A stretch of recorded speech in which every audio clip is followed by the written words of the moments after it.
hockey friends and families around the world. Welcome to another episode of Our Kids Play Hockey. I am Lee Elias, and I'm joined, as always, by my good friends Christie Casciano-Burns and Mike Benelli. And today, we have a topic that is controversial to some, not to others. It is hockey's golden rule, the 24-hour rule. And we're going to talk about the importance of this rule and why it will save your team. Just in case you don't know what the 24-hour rule is, it's decompression time.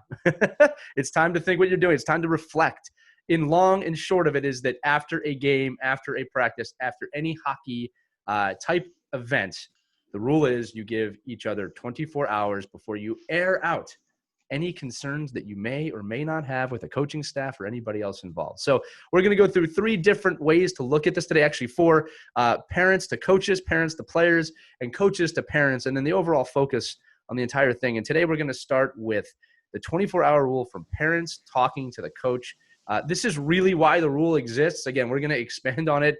But, friends, let's talk about it because, let's be honest, Mike, I'm going to start with you. Whenever there's a loss, whenever there's a disagreement, every parent becomes a coach. Am I right?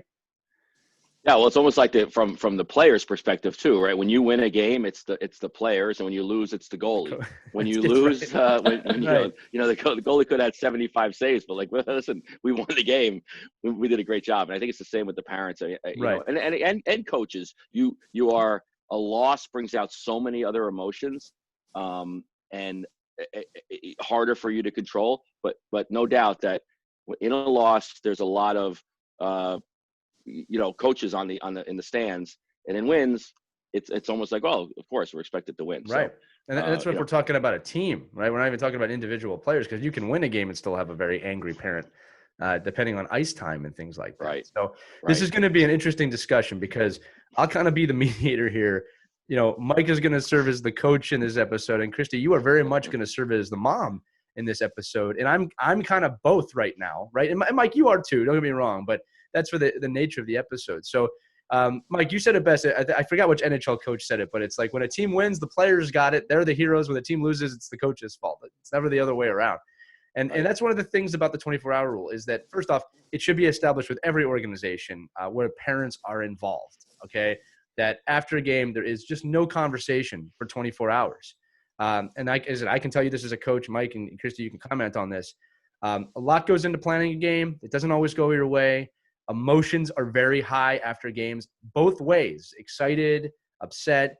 It is not the right time to air out anything. I always say this.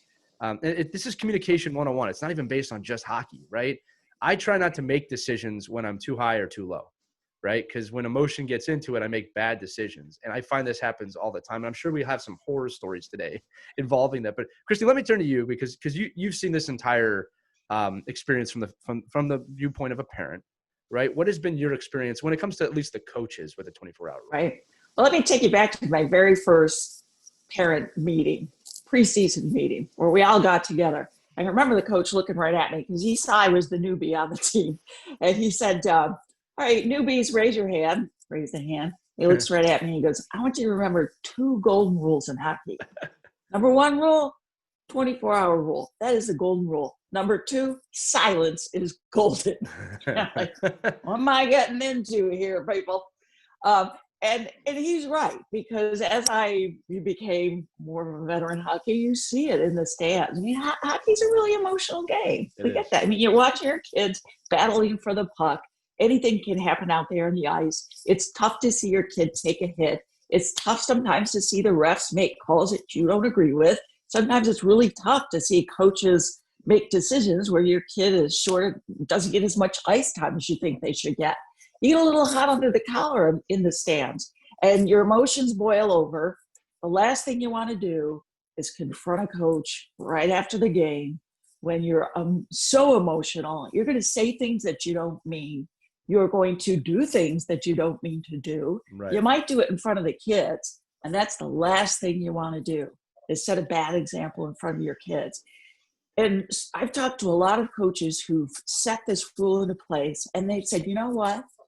So many confrontations have been avoided. I've seen so many parents who are really angry.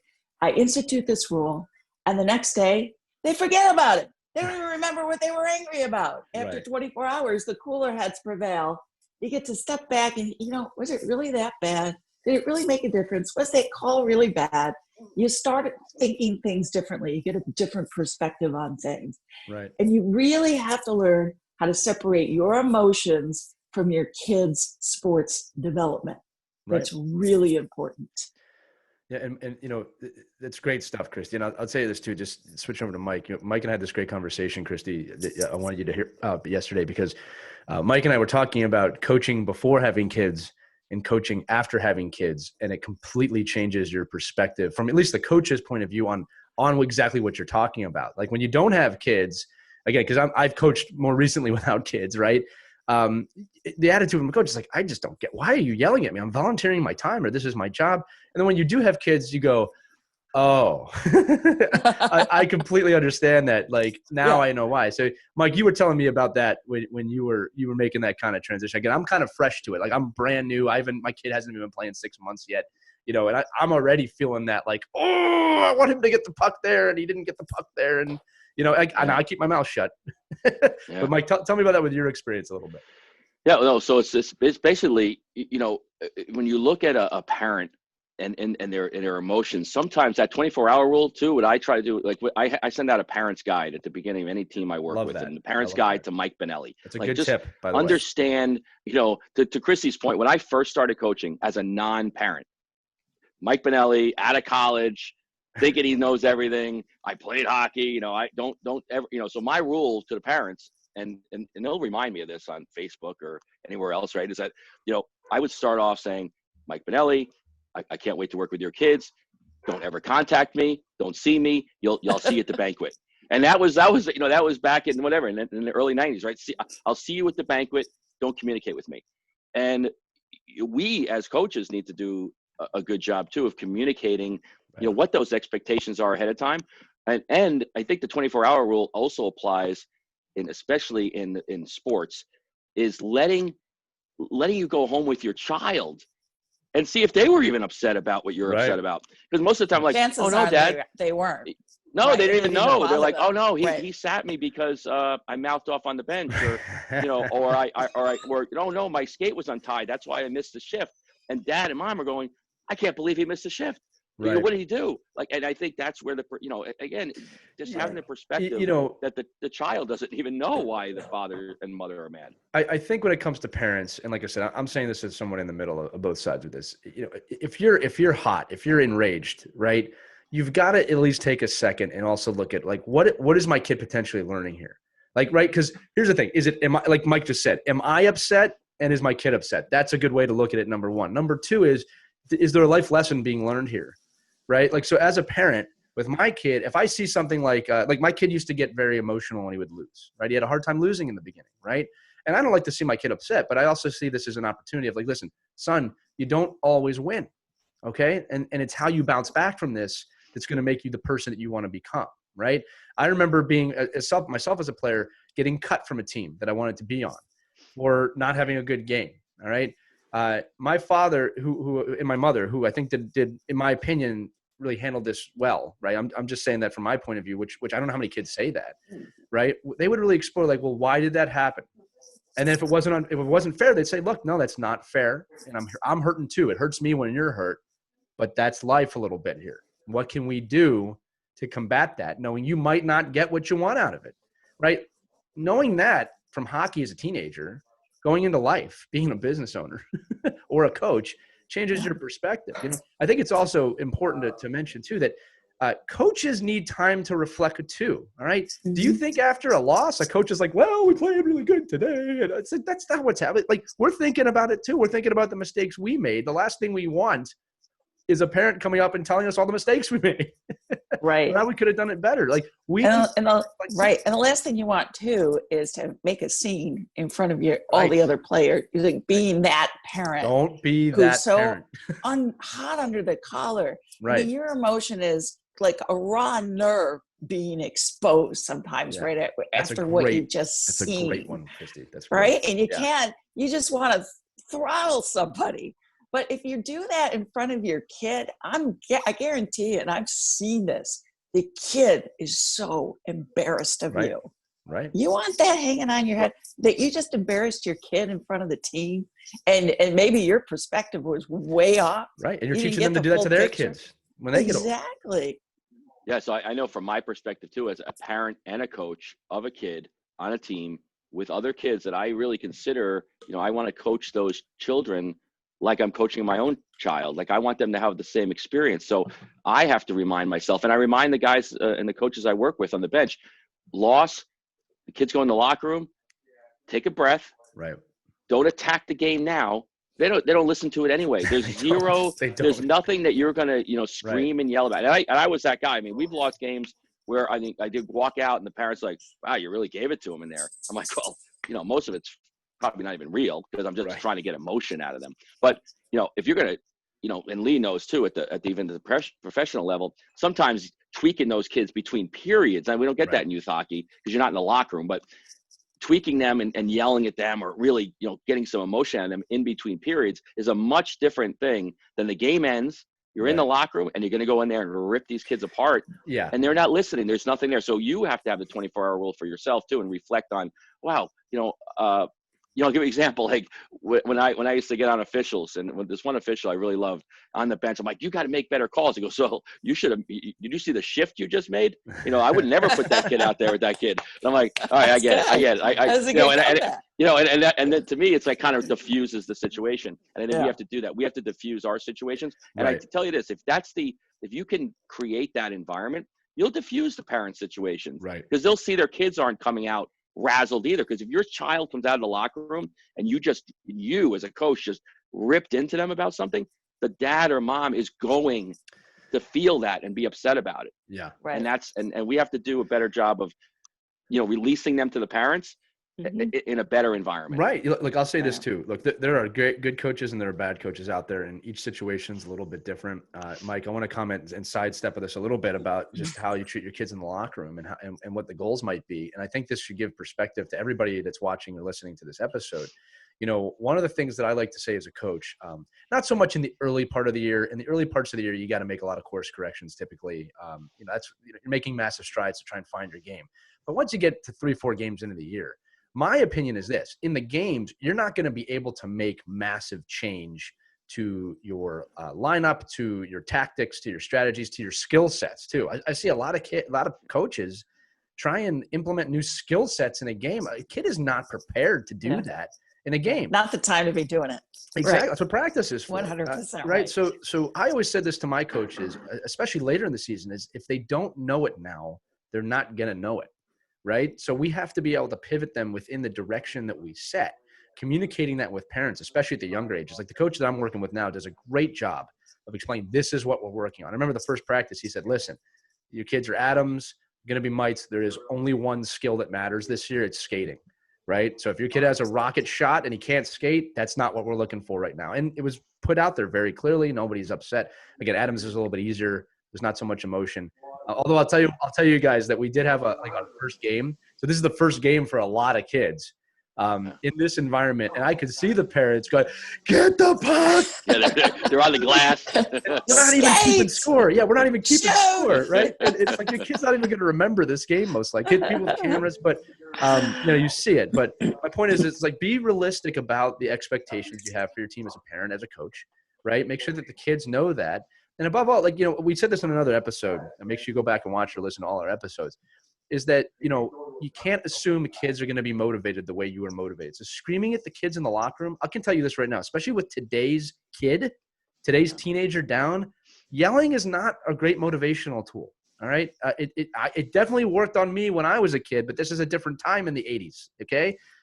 So you got to know your audience. You got to know your team and what motivates them, what demotivates them. Great way to find that out, by the way, ask them. Yeah. All right. Right. And ahead, also respect the fact there are times when they're not going to want to talk about it. Like I can remember my son, Joe, such a perfectionist.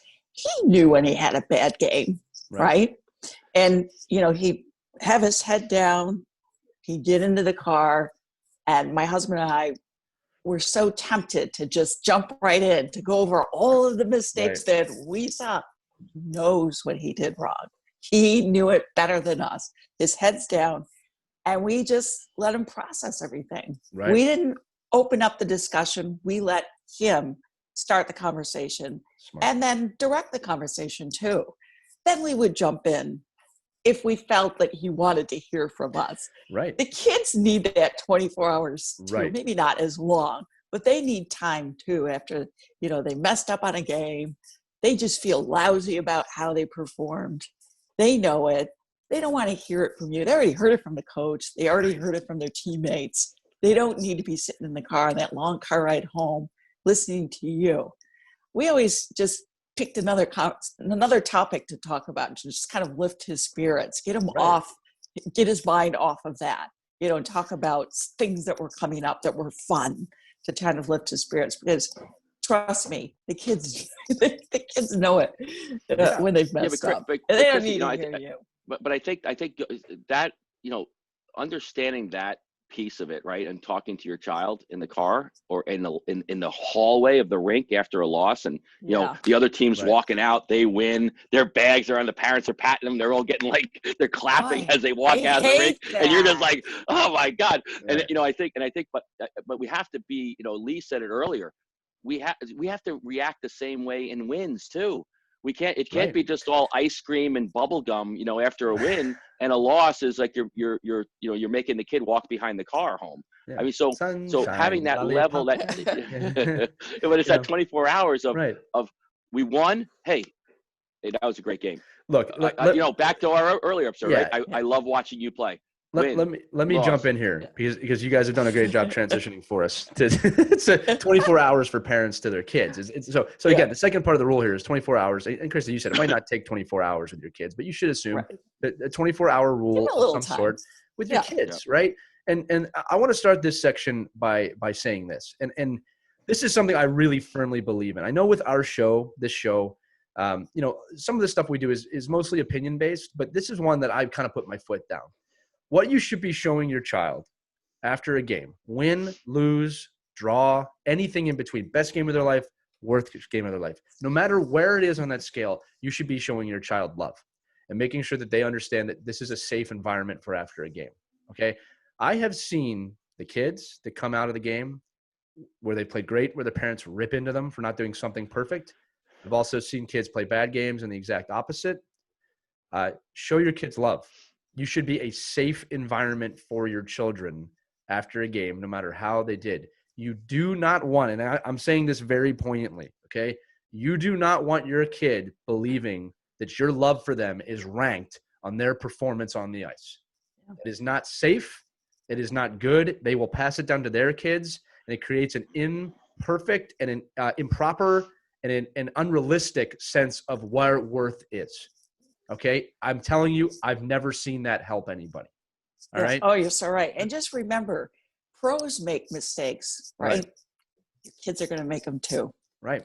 Let them make the mistakes. They're going to learn from those. Don't always feel that you have to fix everything for them. Christie, a lot of times, let them figure it out. I'll tell you this. And again, I'm sorry to cut you off. You're just making me think. I'm really passionate about this one, right? Listen, when I start with the new kids, right? So I've obviously coached my own kids. I've coached young kids in the past. I'm coaching Adams now. I'll ask this to you. I'll do it like it's a question. I always say, does anybody know the first rule of hockey? This is when they're starting. What do you think I say to them?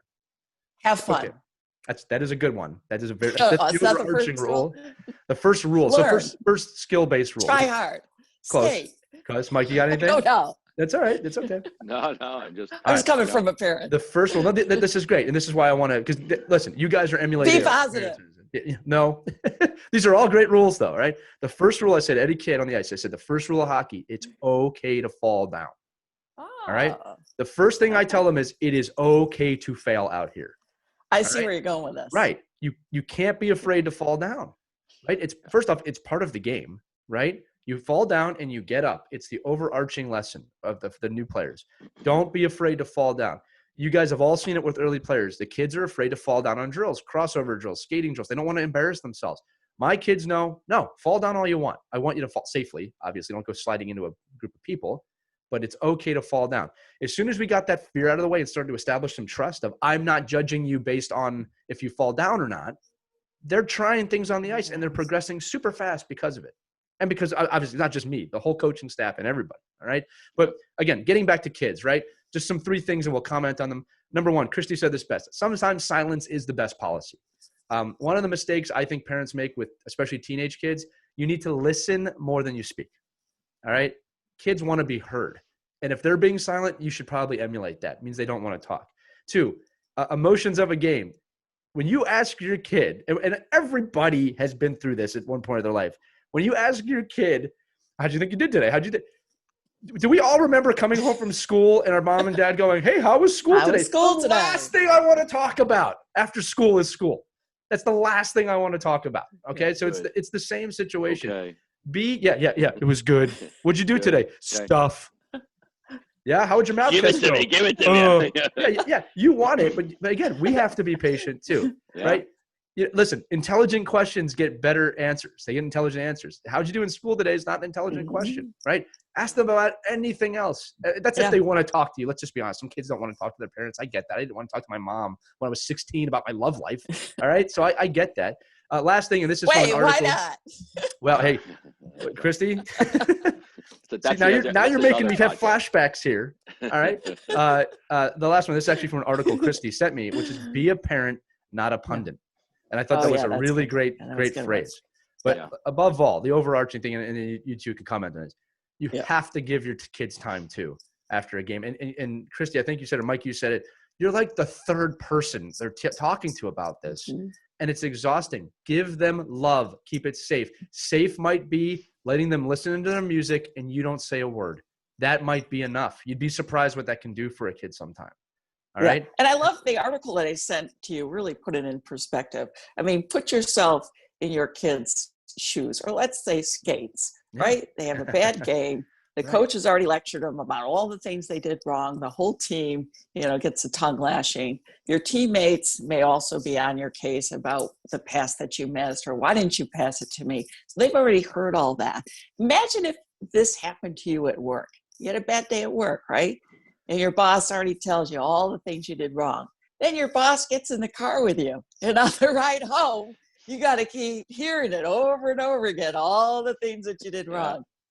At some point, it's got to end. Right. Give the kids a break. You would want that to happen to you at work. Think about it that way. You have to try. I mean, it's kind of put it in a different perspective. Do they really want to hear everything that they did wrong all over again in that long car ride home? Probably not. Yeah, or let them tell you everything you did wrong as a parent. I bet you'd love that as a parent. Like, tell me everything you've been doing wrong as a dad today. Yeah, exactly. You would say hockey used to have that. Take the cues from them.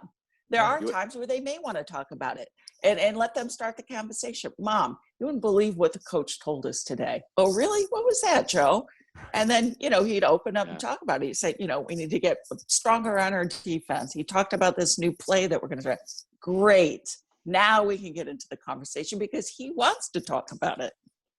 Yeah, a couple of years ago, USA Hockey had those great PSAs, right? Of the kid, the parent bringing the kid to play, the sack races, the potato sack races, and screaming and yell at them, and about doing it correctly, and they're doing it wrong, and then saying, "Oh, that kid's illegal. He's too old." And then and then they're at another birthday party where they're playing pin the tail on the donkey, and the mom is like yelling and screaming at the daughter, about going the wrong way and doing it incorrectly. So I think we have to, if we can remember those, that perspective. Chris, you just said it right. Think about a parent coming home and you're walking, and if you're like we're down in New York City, right? Where you're walking down to your train and you got 15 blocks to get to the train, and your boss is following you down the block saying, "Oh, today you should have made that call, and that call was terrible today when you talked to that sales rep and you lost the deal, and we're going to go under." And it's like, oh my God, let it end. Yeah.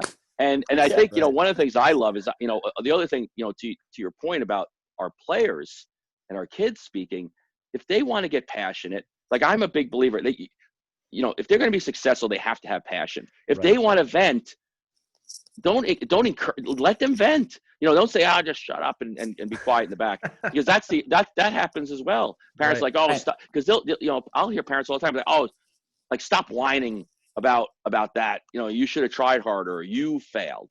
Like it wasn't even about the coach. It was like, you failed. I'm like, well, let the kids vent, let them have passion, because you can take the passion out of kids much easier than you can inject passion in them. That's true. And we want them to be passionate and let them vent. But at the same time say, oh, okay, I hear you. Yeah. Let's talk about it tomorrow, or you should probably go talk to your coach about that. And I think that given the onus on the player, and again, this is all age relative, right? If you have an 8-year-old, it really, I know it's easier. It's and Lee, you're experiencing it now with 6 and 7, 8-year-olds. My 7-year-old, same thing. You're only focused on your son or daughter. Right. You're just watching them. So just having the perspective of, I don't know, they look like they're having fun out there, aren't they? And and to Christie's point, we've talked about it before.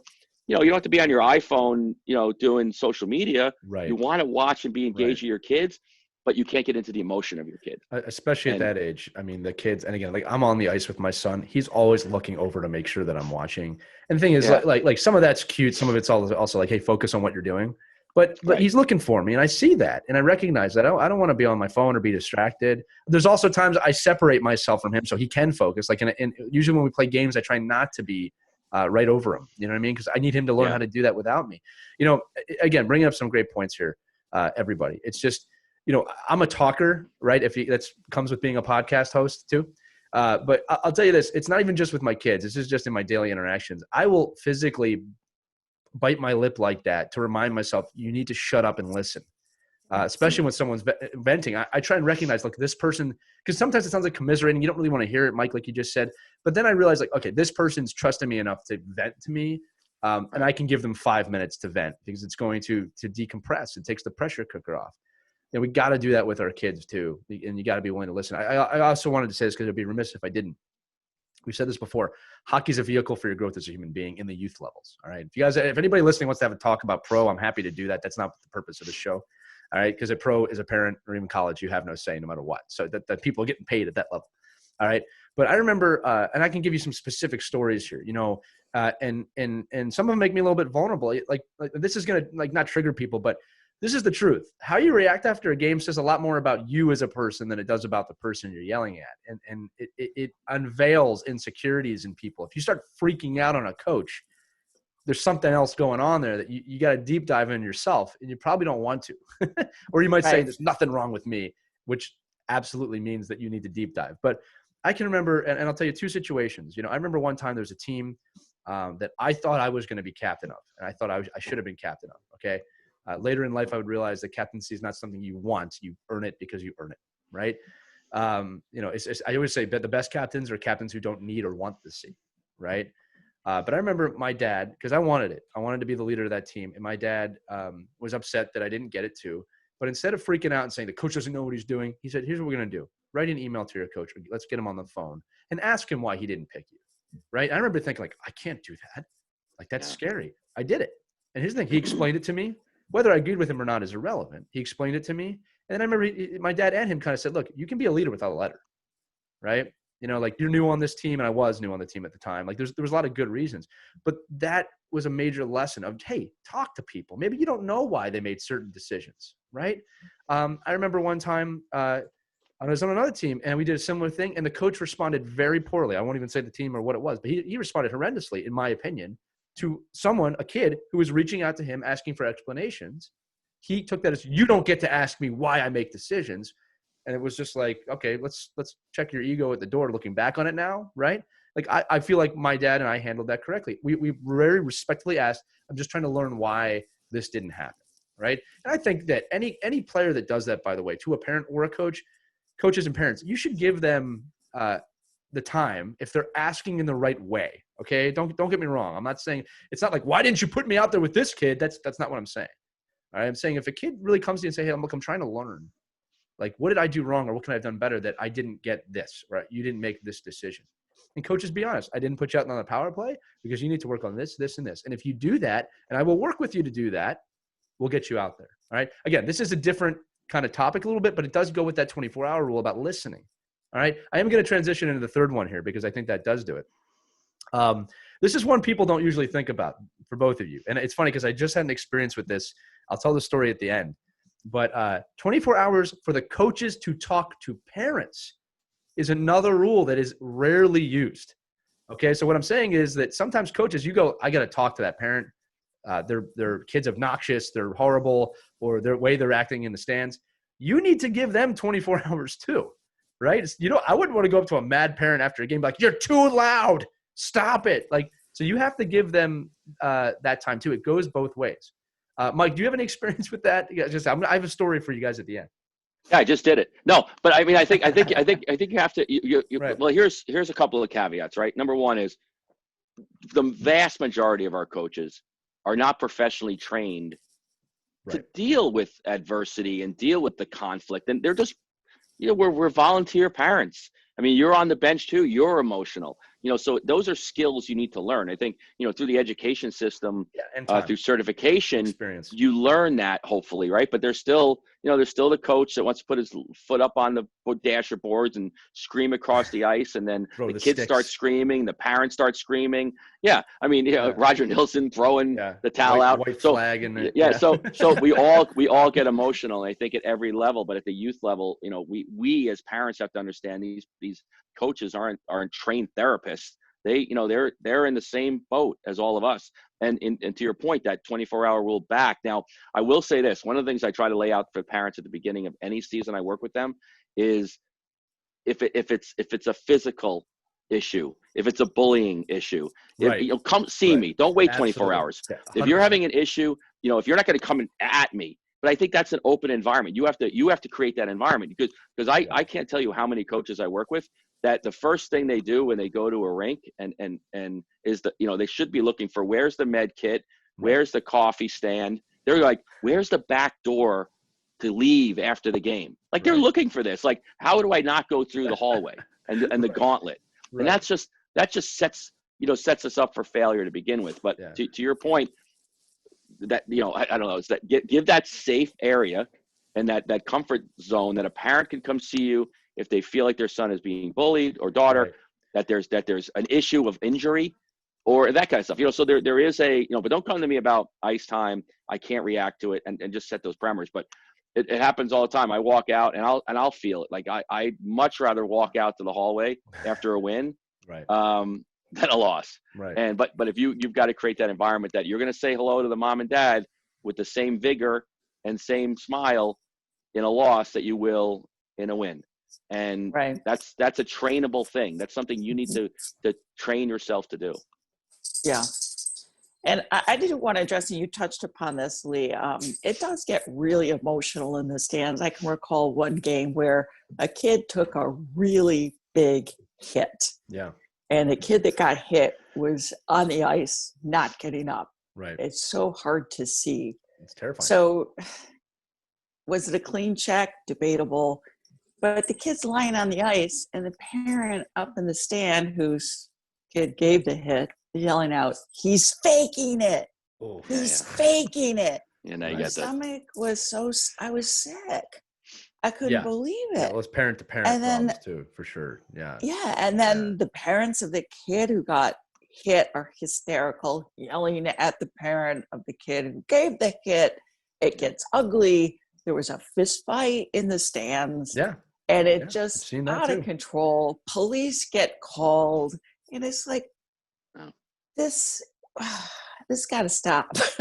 Police should not be called. But that wasn't in hockey, right? That was a basketball event you were at, right? That had nothing to do with hockey. Oh, I've seen this in hockey. Nice try, Mike. I've seen parents go on the ice. I've seen parents go on the ice to fight people. I've seen it. It's awful. So we need to learn how to, really get control of our emotions, and your words can really stir the pot and get everything that's already heated, even to a really ugly situation.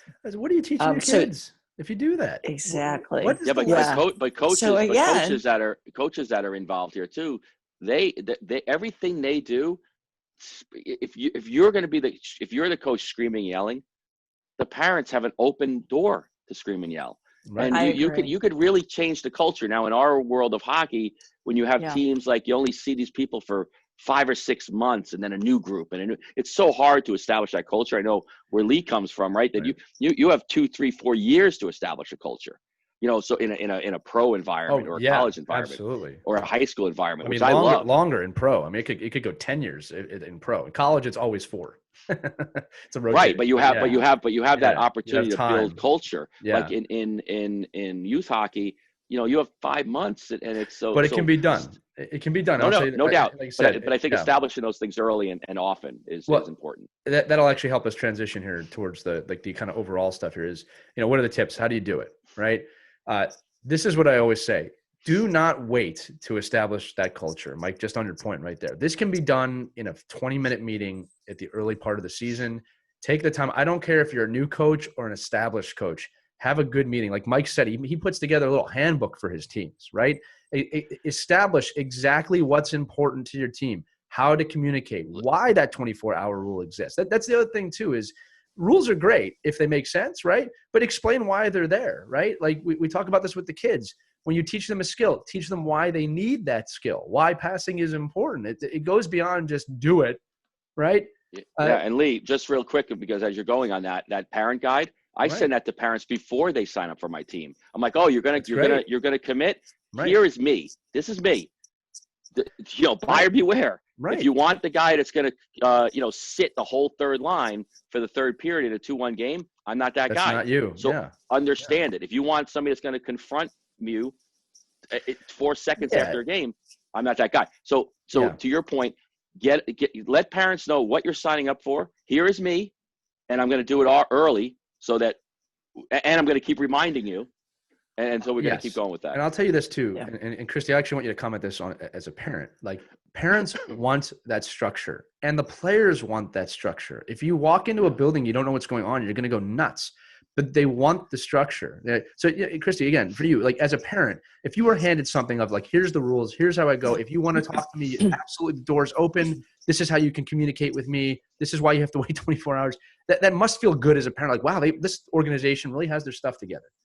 Right. And if you don't like it, shop around for a team that better fits your philosophy. Now, we had this one coach who had a rule that if you miss a game, your kid is going to sit a shift or two the next game. It's just the rule. You didn't like it, find a team that is going to be a little bit more relaxed. If you have a lot of social activities and your kid's not going to make all the games, maybe they're in chorus or, maybe they do other things and they're not going to be able to commit to a team like that. You need to know that up front. And if your kid misses a game and makes the next game and they're sitting 2 shifts, don't get mad. That's the rule. Because rule. This is what you sign up for. The coach set a rule and they're going to stick to that rule. They're not going to bend the rules just for you, just because, my daughter had to make chorus last night, had to make the musical last night. That's fine, but you got to live with the rules too. Right. I will tell you this right now. Getting the extra egg sandwich, during that time. That's all. I will tell you this right now that when I do team bonding, when I do team building, I always tell the teams the biggest threat to the bond is the coach. Not the players and not the parents. You cannot break your own rules. So if you're asking a coach to make an exception and break his rules for you, that's not correct. And you're going to hurt the whole team, right? So look, I was in choir. I'll admit that. I was in choir for a decade. You know what I mean? Now hockey superseded choir, but I had to abide by my choir rules, in the opposite way. I wanted to tell one more story here because of a great coach that I had. And it's like, this is one of those stories I have to not get emotional about because like he did such a good deed for me. But his name was Fred Snickeris. I was playing on a team out in Westchester, Pennsylvania. And I'll never forget this. This was like the year that I really started to realize, okay, I might have something in this game. Okay. I was about 14 years old. You guys know that time period where like you kind of make that switch from like being the innocent youth player to I really want to play hockey. Right. And I remember that I was on a team where I was nowhere near being the best player, but I worked really, really hard and that was recognized. This guy, Fred Snickeris was his name, would get there early. He told my dad too, let's get here early. I'm going to work with Lee because he has some talent, but he needs to refine his skills, right? He'd sit down with me for 30 minutes to an hour before every practice, go over stuff with me on the board because he knew I didn't understand tactics. I started playing very late. And I started when I was 12 and I think I was 14, like I said at the time. He knew I didn't have some of this rudimentary knowledge. So he sat down with me every practice and he'd go over this stuff with me. And then this is the key. I was the third line center on this team, which doesn't sound glorious, right? He told me, I'll never forget this, right? He said, listen, you're on the third line, you're the center. I need you to anchor this line. This is why that line's important. This is why your skill sets fit this line. Because of this line, you will allow our offense to score and we will win games because of you and your effort and your ability to work hard. I never had a problem that season being I took pride in being the third line center. because I knew my role. He was taking the time. He clearly cared about me and my well-being. He explained it to my father, right? I didn't always get as many shifts as I wanted to gain, but I knew the shifts I were getting was worth something. To me, this was the perfect scenario of communication. We didn't need a 24-hour rule with him because we all understood. We were all on the same page. And that was a gift he gave me. Because of that, look, that probably led to me becoming a coach at one point. That probably led to me becoming an amazing hockey player. I was the nerd kid that, Mike, to your point, I wanted the team notebook. I wanted the team guidelines. I'd study them when I got it. I was like, this is awesome. It's like a pro team. I loved it. I remember getting those notebooks from teams, especially in college. And then I started making them when I coached, right? I remember I get to look at all the tactics and stuff. It all started with that coach because he made me understand the importance of getting there early, working hard, knowing my role, understanding that there's value in working hard and not scoring 50 goals a season, right? Yeah. It was a perfect scenario that I probably wouldn't have kept playing had he not come into my life, right? So I'm telling that story because it actually, I said, it negated the 24-hour rule because he did such a good job. We always knew where I stood. And then he rewarded me towards the end of the season by giving me an A on my jersey, which I didn't ask for, right? Like I wasn't looking. I was surprised when he gave it to me. To me, like that was the perfect environment. And we won a championship that year too, by the way. I should say that. We ended up winning, right? Like to me, that was a perfect scenario that I strive to emulate with every team and every player, keeping in mind that every team and every player is different. But that's overall, good stuff. Good stuff. It was such a gift. I can't say that enough. I remember, look, when I got my first pro tryout, I had a list of coaches. All right. Now I've had more bad coaches than good coaches. Unfortunately, I think that's the case a lot of the time. But I had a list of coaches that really made an impact. I called every single one of them the night before my tryout because I said to them, it doesn't matter if I make the team or not. This was a goal of mine, and you helped me get here, right? It doesn't matter if I'm going to play or ever pro. I want you to know that everybody said I would not get to this point, and you had this kind. I called every one of them. And you know what was funny? I remember most of them said, you don't have to thank me. Like, just like you did all the work. Like, there's no need to thank me. I'm proud of you. But I remember that. I'm thinking, like, I do need to thank you because you did this, this, and this. But I called every one of them. Funny part about that, going back to the earlier story, I probably wouldn't have done that if my dad didn't make me talk to the other coaches when I was younger about some of the problems I had. It goes both ways. So listen, rounding out this episode, and I want to hear your stories. I'm not closing yet. Overall, with the 24-hour rule, all right, I think this is the key. Focus on what it is that you control, whether you're a player, a parent, or a coach. Focus on the things that you control. As a parent, you don't control the coach. You don't control your kid. You can control how you respond to them, okay? Have a good response. Also, you have to remember, Mike, I wanted to say this earlier, and Christie, I as a parent, I think you'll completely agree with us on this. As coaches, and I'm going to say this very sarcastically, this may shock you, but we can't keep an eye on every player every second of every practice and every game, right? You probably want us to focus on your kid the whole time, and trust me, if we had the ability to focus on all the kids all the time, we would. It just doesn't work that way. I have seen scenarios, and this has happened to me both as a player and as a coach, where a kid sits at the other end of the bench and I don't see him and he doesn't go on the ice because I literally didn't see them. Now you could say that's poor bench management, and maybe it is, but I'm one guy with 15 kids on the bench. All right. That kid needs to move down. And I feel bad about it, by the way, too. That did happen to me one time, and I did apologize to the kid and the parent and explain what happened. I said, it's on me. All right. I also said, I need you to move down the bench, but it's on me. And it worked out. Sorry, that went a lot longer than I wanted to. But overall, right, focus on what you control. Don't focus on what you don't control. Make good decisions like that. Christie, I wanted to jump to you to give like kind of some closing thoughts on that. Wait a minute. You're not watching my kid all the time? Not all the time, no. Are you telling me you're not watching my kid all the time? Right. Every second of the time, it's your kid. You know, it's all about your kid. That's it. None of these other kids matter. Just your kid matters. It's all about my kid, you know? Right. Well, I mean, it's circling back to the 24-hour rule and how you can use it for the rest of your life, really. Now, my kid doesn't live with us anymore. He's a working man. He's on his own, got his own apartment, got a great job. And he has applied this 24-hour rule throughout his life. And in fact, there was a pretty tense work situation. And it could have been a very provoking situation had he jumped in and tried to fix everything that was going wrong. Instead, he just 24 hours, cool heads, let them prevail. Let's see how it all plays out. And the next day, it pretty much was resolved. And he was thinking back, because we talk every day, and that's the cool thing about being a hockey family. You have a great relationship with your kids, and I trust me, even when they're off on their own, you're going to talk to them every day because it's just the way it goes, because they were so connected. But he said, Mom, I use that 24-hour rule. I'm really glad I did, because if I had jumped in and I had put in my 2 cents, it could have been pretty embarrassing for some people. Right. He goes, and who knows the tension it may have created, how they may have felt about me by speaking up. But a day later, I love that he's thinking about other people. That's a big part. Exactly. People don't do that, Christie. Thinking about other people. Sorry, I didn't mean to cut you off. I just wanted to. No, but it all got resolved. And he was really glad. And so that's one of the rules that, I even do it at work myself. A lot of times that, things happen. I just want to I'm hothead sometimes. Being Italian, I can't help myself. But I bite my tongue, and I remember what that coach told me way back when.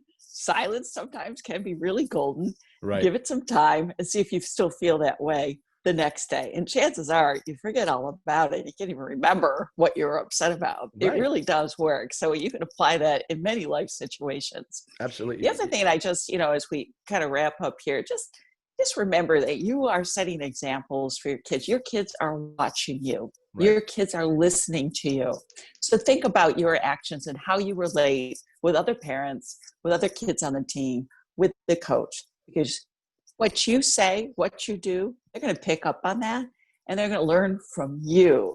That if you behave that way, if you're a big hothead, if you're always confrontational with other parents and yelling at kids from the stands that they're not skating well and that they're messing up on the ice, you're going to tell you that that's a clue to your kid that that's okay to be that way. Right. And I don't think that's the example that you want to set. You see, Christie, this is why you are the USA hockey mom. That's like the right. top. No, that was well put, well said. And again, it's coming from the point of view of a parent, right? Again, we're all parents here, but like you really are the quintessential parent on this show in the hockey mom. That was so well put. And I love that above all the life lessons, again, one of the things, being a great teammate, you're teaching your kids how to be a good teammate, which goes into work. But that was super well put. Mike, your closing thoughts on this as well. No, I think overall it's just like the same thing we talk about a lot about preparation. The 24-hour rule is not a wing it rule. You can't just implement it in December after a bad experience. I think preparing and laying that out there. As a coach, having I'm not a big rule guy. Like I like a lot of gray area. To Christie's point earlier, I mean, if somebody has to go to a concert or go to their grandmother's 95th birthday or something, right, and you miss a practice, I'm like, well, Jesus, let's live a little bit here, and so, hockey is not everything, but set some parameters, stick right with them, be consistent.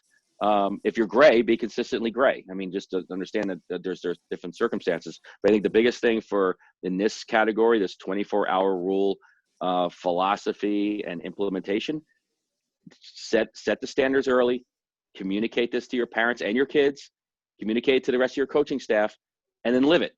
And then try to be consistent with it throughout the season. And I think you'll find, to Christie's point and in your point, Lee, that, after 24 hours or the next practice, like usually, if you have a Sunday game, you maybe don't have practice until Tuesday or Wednesday anyway. Most of the time, these things work themselves out. And if they don't, it's a much better time to have the conversation about it. Well, I will say this in closing, that if you have any questions or comments or thoughts about this episode, wait 24 hours and then feel free to contact me. At team. All right, and everybody just remember, the game is for kids. Right. It's supposed to be. That's all you got to remember. It's supposed to be. Act like a kid when you're there, and you'll feel like a kid when you're there, right? Yeah. So feel free to contact us at team@ourkidsplayhockey.com. Visit us at www.ourkidsplayhockey.com. You can listen or watch this podcast by going to the website or wherever podcasts are heard. If you're watching this episode, you'll also notice that we're all wearing sweaters because it is, in fact, sweater weather, however you want to say that. There's a lot of jokes about that. But it also means we are heading towards the holidays, and depending on when this airs, we are in a holiday, between a holiday, or near a holiday. So from all of us here at Our Kids Play Hockey, we want to wish you a happy holidays, number one, whatever you celebrate. For Christie Casciano Burns, Mike Benelli, I'm Lee Elias. Thank you so much for watching this episode of Our Kids Play Hockey. We will see you next week. Take care, everybody.